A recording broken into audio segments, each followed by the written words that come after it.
पौधे को 3 तत्व चाहिए होते हैं, ठीक है, बाकी तो फिर थोड़े थोड़े सब चाहिए होते हैं। सो मेन तत्वों में एक होता है फास्फोरस, एक होता है नाइट्रोजन और एक होता है पोटेशियम। तो जो बॉडी पूरा प्लांट का कंप्लीट होता है उसमें जो ये तना दिख रहा है आपको, ये जो डालियां दिख रही हैं, ये सब पूरा कैल्शियम और फॉस्फेट है, ठीक है, पूरा कैल्शियम और फॉस्फेट है। अगर इस प्लांट को कैल्शियम और फॉस्फेट नहीं मिलता तो ये प्लांट जो है ना बचपन से ही कमजोर होता है, ग्रोथ ही नहीं कर पाता, और ग्रोथ करता तो मोटा हेल्दी ही नहीं हो पाता। 2-4 पत्तियां लगी होती हैं और धागे के माफिक लटका हुआ। इसमें फास्फोरस और कैल्शियम मिला तब जाके इसका हड्डी स्ट्रक्चर बना, ठीक है। अब जब इसमें पत्तियां बनती हैं तो पत्तियां जो है ना नाइट्रोजन के कारण बनती हैं। सो जितना भी आपको ये ग्रीन ग्रीन पत्तियां दिख रही हैं ये सब नाइट्रोजन तत्व है, ठीक है। और जब इसमें फल आते हैं तो जो गूदा और बाकी का जो चमक शेप साइज जो बनती है उसके लिए पोटाश जिम्मेदार होता है। सो बेसिकली 3 तत्वों से पूरी प्लांट्स की जीवन का रिक्वायरमेंट जो होता है बेसिक 3 तत्वों का होता है।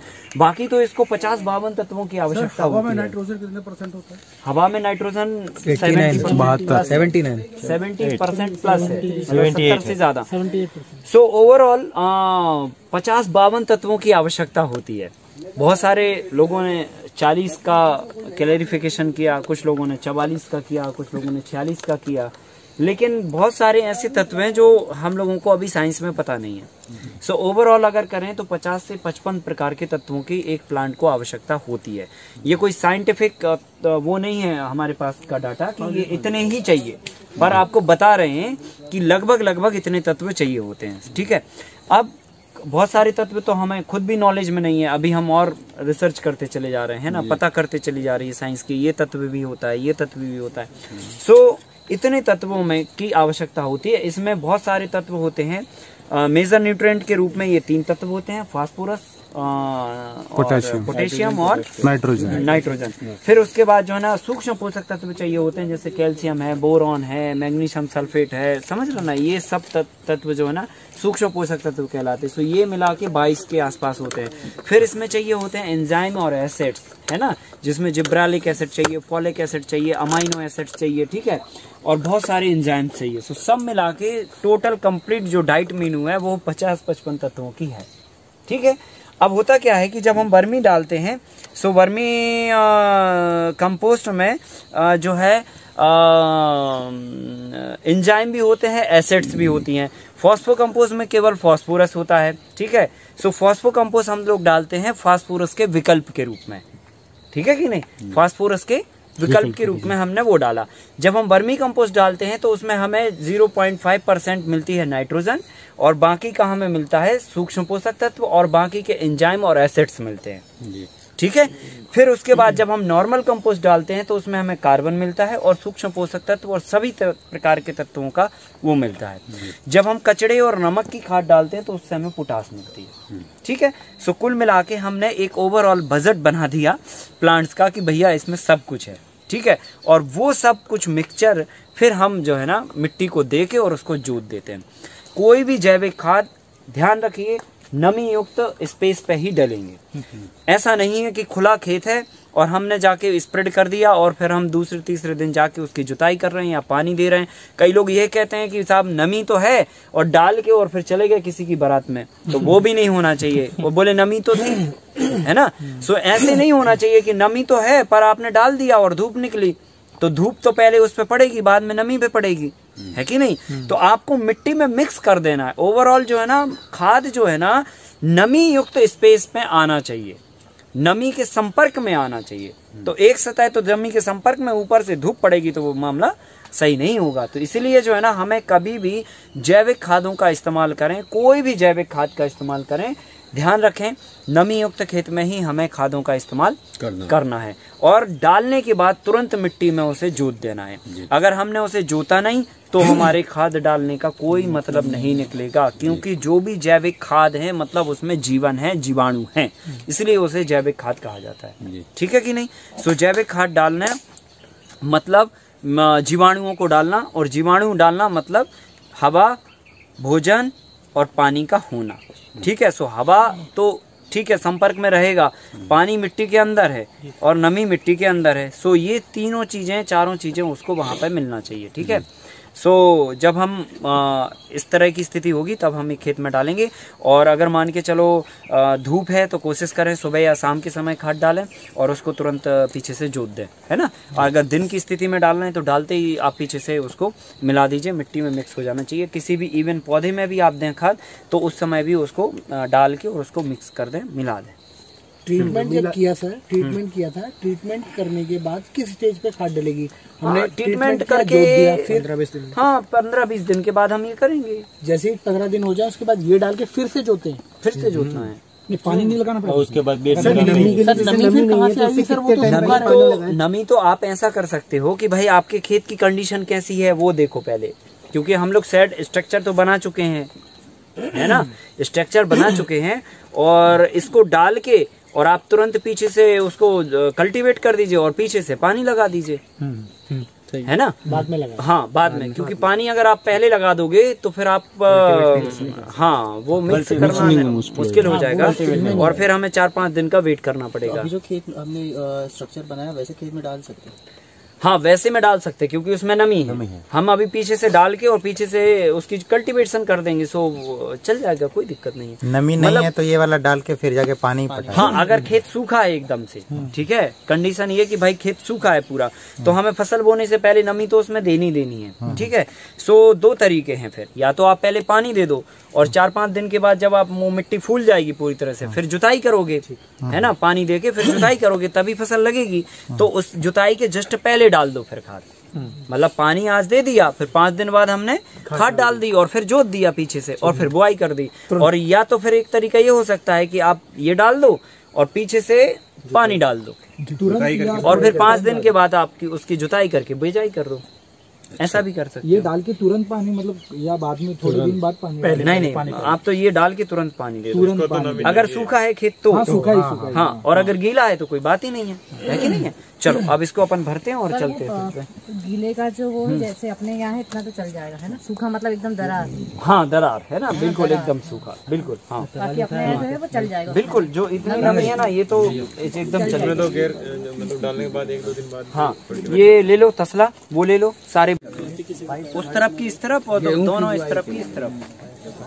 ये वाली भैया थोड़ा साइड में और कर लेना, ये वाली ड्रिप। हाँ, इसको बगल में कर लो। हो गई। धनिया पाउडर, मिर्च पाउडर,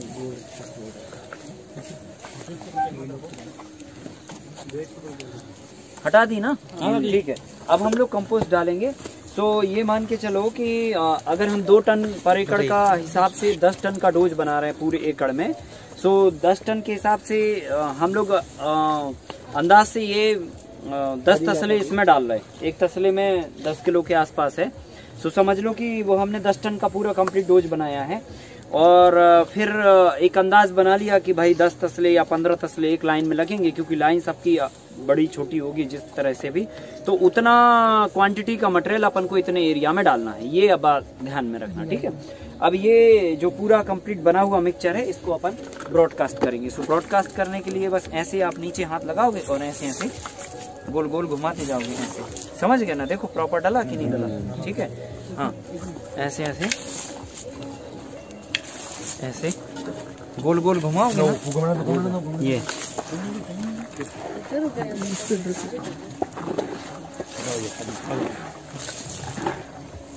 लो जरा घुमाओ गोल गोल, है ना जी। पूरे देखो जमीन के नीचे नहीं आना चाहिए खाद और कोई भी बेड पे रह नहीं जाना चाहिए खाद, है ना। घुमा घुमा घुमा एक जन करो, एक जन, है ना। एक बार सब डाल लो। अरे डाल नहीं दे। अच्छा ओके। ये ऊपर से गाड़ के ला दो, मैं पकड़ लेता हूँ। अरे गाड़ी मेरे को दे दो, ऐसे मत रखो। अरे मेरे को दे दो, इधर मसाले के साथ रख लेता हूँ। वो उधर रख दो तसले में। ये है ना सर ट्रीटमेंट का सामान, इधर ही रख लेता हूँ पास में। तसले में रखो, तसले में।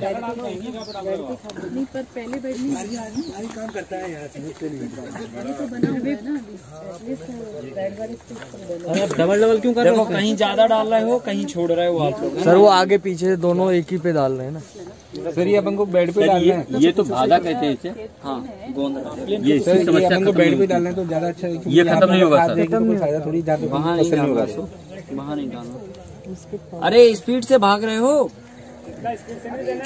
अरे एक उधर से आ जाओ ना, पीछे से उधर से आ जाओ। प्रॉपर नहीं डल पा रही यार, अभी छूट रहे हैं चिट्टे। आप देखो यहाँ से। हाँ सर ये लाइन देखो पूरा पट्टा कि कैसे पूरा बिखरा है एक जैसा सब में। अभी देखो ये पट्टा इतना छूट गया, फिर उधर छूट गया, इधर छूट गया। है पर वो एक जगह पे ज्यादा इकट्ठा कोई काम रफेंट पहना बना किया जरूर है, पर एक जगह पे ज्यादा इकट्ठा। तुमने ज्यादा डोज दिया। देख रहे हो 3 तस्वीरों से एक भी बेड नहीं पूरा है।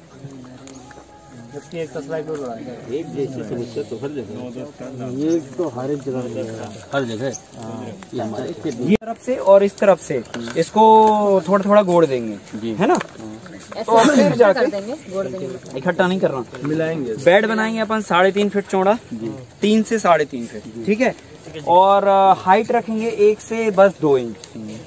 ये लीफी वेजिटेबल के केस में करना है। जब मल्टी लेयर करेंगे और लीफी वेजिटेबल्स करेंगे तो उस केस में 3.5 फीट चौड़ा बेड और 2 इंच मैक्सिमम हाइट, इससे ज्यादा नहीं, ठीक है। लीची के लिए लगाना है। अदरक लगाएंगे ना। अच्छा अदरक लगाएंगे, मतलब 4 क्रॉप का हम सेटअप करने वाले हैं, ठीक है। और ये मल्टी लेयर का स्ट्रक्चर है। और मान लो कि हम फरवरी में खड़े हैं, ठीक है है ना, क्योंकि इसकी जो शुरुआत होगी वो मंथ ऑफ फरवरी से ही होगी। आप किसी भी समय शुरुआत नहीं कर सकते, बीच में कुछ ना कुछ कर सकते हैं, पर शुरुआत होगी फरवरी से। सो हम लोग समझ लो, मान लो कि फरवरी में है और शुरुआत कर रहे हैं, है ना, पर कर रहे हैं अभी बीच में कुछ, है ना। सो फरवरी में अब ये पूरा सब कंप्लीट हो गया और हमने खाद डाल दिया। अब इसकी हमें जुताई करनी है। सो नंबर 1, अगर ये तो ठीक है, थोड़ा सा पोला है, पहले से अदरक खोदा है, सो ढीली है मट्टी, है ना। अगर मान के चलो ये नई जमीन होती तो हम क्या करते, इसमें पावर टिलर चलाते साइड से, ठीक है। साइड से चलाना पड़ता है। हाँ हाँ, इस तरफ से, या फिर ऐसे भी चला सकते हो आप, वो आपके ऊपर डिपेंड है। कुल मिला के मिट्टी को पूरा क्रैश करना है आपको तो, ठीक है। सो इस तरफ से और एक बार क्रॉस में चला दो, सो वो अच्छा रहता है, ठीक है। अब हमने वो करके और फिर इसकी प्रॉपर शेपिंग करेंगे। पहले हम वो कर लेंगे जुताई और फिर उसकी शेपिंग करेंगे। शेपिंग करने का मतलब प्रॉपर जो है ना 3.5 फीट का बेड यहाँ से लेकर वहां तक करेंगे। अब बेड को 3.5 फीट करना और शेपिंग करने में आपको ये ध्यान रखना कि ये जो हमारा बेम्बू है ना, ये सेंटर ऑफ दी बेड आएगा, मतलब मेड़ा के सेंटर पे आएगा बेड। और फिर उसके 1.5 फीट जगह उस तरफ रहेगी और 1.5 फीट जगह इस तरफ रहेगी। तो आप कंफ्यूज नहीं होंगे और इधर उधर भी नहीं भागेंगे, सीधा सिमेट्री से लाइन से आप करेंगे। फिर उसके बाद जो है अलग अलग फसल को अपन अलग अलग स्टेज पे लगाएंगे। सो पहले नंबर अपन को ये कल्टीवेट करना है, मिक्स करना है, ताकि जो हमने खाद डाला वो मिट्टी में प्रॉपर मिक्स हो जाए। और फिर इसके बाद हम इसको शेप देंगे, ठीक है। और फिर इसके बाद कल्टीवेशन करेंगे। तो बुनाई करने के लिए सर यही तरीका। सर वो पावर वीडर से बेड बना सकते हैं। पावर बीडर से इसमें बेड नहीं बनेगा क्योंकि बैम्बू आएगा बीच में, है ना। आप मिट्टी इकट्ठी साइड में कर सकते हैं, इस तरफ से इस तरफ कर दीजिए, उस तरफ से उस तरफ कर दीजिए, थोड़ा तो मैनुअली आपको करना पड़ेगा, ठीक है। तो बेड जो है ना आपको लगभग समझ लो कि 1 फीट जगह छोड़नी है बीच में, बस इतनी, यहाँ से यहाँ तक। ये पूरी यहाँ से हम इसको खोदेंगे, ये वाले से यहाँ से खोदेंगे, समझ गए ना। तो ये जो है ऐसे यहाँ से किनार से साइड में मारते हुए ये इतना ये प्रॉपर ऐसे खोदना चाहिए, ठीक है जी। चलो लो हम लोग ट्रांसफर करें सर। 1 फीट का रास्ता सर है। रास्ता 1 फीट का छोड़िए, आप दीजिए। सर हाँ हम लोग करें सर। अब हम लोगों को सजेशन करते रहिए सर। पूरा खोदेंगे पूरा। अरे आप तो उस्ताद है, ये आप तो उस्ताद है। नहीं आता देखने दीजिए। हाँ आप उस्ताद है। देखो अब हम ये कर देंगे ना, और उस तरफ से आएंगे तो उस तरफ से भी ऐसे ही कट मार देंगे और फिर इसकी फिनिशिंग करेंगे, लेबलिंग करेंगे। सर ये जो है इसको यहाँ से छोड़ देंगे, बस उतना छोड़ना है क्योंकि उधर लगी है। उधर नहीं जाओ, बस जैसा हम जा रहे थे ना जी ऐसे ही भगो और फिर उधर से पलट के इस तरफ आओ। गहरा गहरा और गहरा। मंडप ही नीचे आ गया, दब गए सब। एक से तो नहीं गिरेगा। 3 फीट 1 से 2 इंच। लाओ सर 5-5 फुट कूद है एक जना। एक और था ना अपने पास। जी सर लो हाँ इधर से सर उल्टा हाथ पड़ेगा ना आपका। सीधा हाथ चलता उल्टा हाथ कैसा चलता? लेफ्टी या राइटी? राइटी ऐसे चलेगा। हाँ। हैं? आप उधर जाओ राइट तो इस तरफ आओ और इधर से ऐसे भैया आओ। ये इरिगेशन की इधर से चालू करो। उधर से यहाँ से चालू करो, इधर से उधर।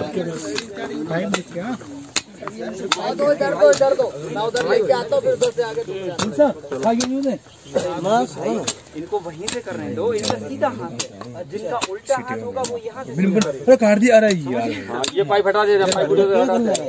इनका सीधा हाथ है। बीच में आने दो। आ जाओ भाई तुम थोड़ा सा भी ले लो। ऐसे घूमो, ऐसे हाँ ऐसे आगे आओ। हाँ आगे से करो ना। सुनो इधर से खोदो, आगे भागते जाओ, आगे जाओ और गहरा। देखिए पाँव पे स्लिप करके ना जाए। गड्ढा ना खोदो, थोड़ा आगे बढ़ते रहो। हाँ आगे बढ़ते रहो और आगे बढ़ो। ये बात इधर भी बगल में भी मारते रहो। बचीट मार के आगे निकल जाओ। साइड में ये वाला इसको भी मारते आओ। हाँ ये और चले आओ, आगे बढ़ते रहो। ये आगे बढ़ते रहो। एक महीने का ले अभी।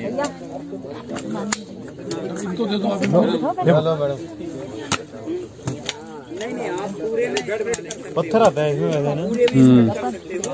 और वीडियो में नहीं आता। पैर संभाल के मैम।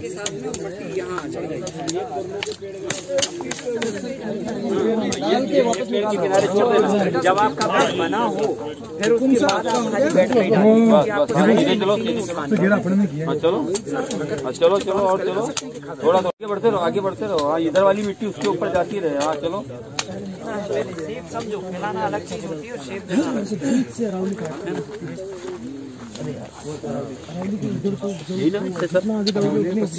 जो हाथ में आए ये सब निकाल देना।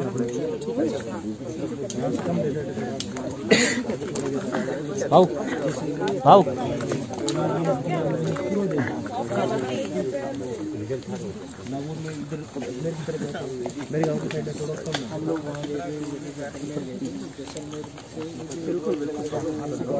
हाँ ऐसे बनाओ। शेप बनाओ। अब ये देखो पहले कि हम 1.5 फीट सही है, आप 1 फीट पे उतारो थोड़ा। हाँ और खोदो। ये बीन के निकालते रहो। ये बीन के निकालते रहो।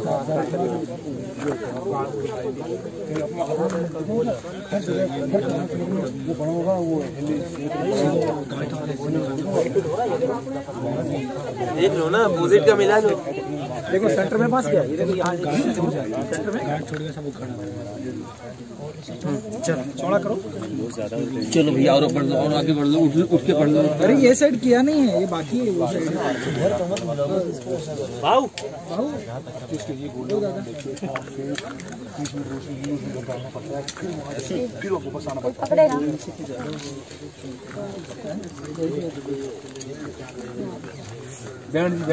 कुछ लगा हुआ है क्या सर? हाँ मेथी लगी है।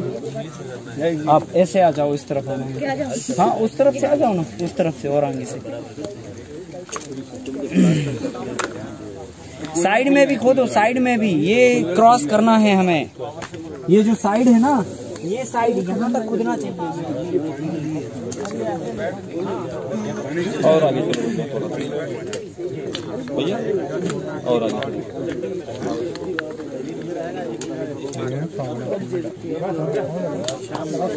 ये कितनी विड्थ हो गई है? चौड़ाई कितनी हो गई? टोटल 3, 1.5 उस तरफ 1.5 इस तरफ। 1.5 बीच में बाबू आंची, बाबू के साइड 1.5 3 और फुट भर ये दिख रहा है। 1.5 फुट। नहीं ये तो 1.5 फुट है ये।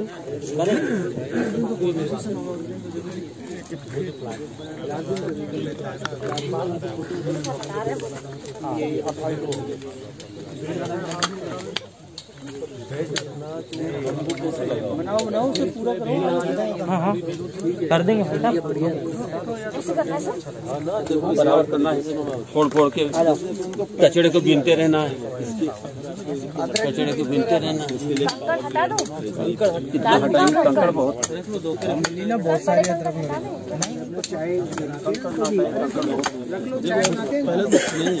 हाँ और अंकल जी उधर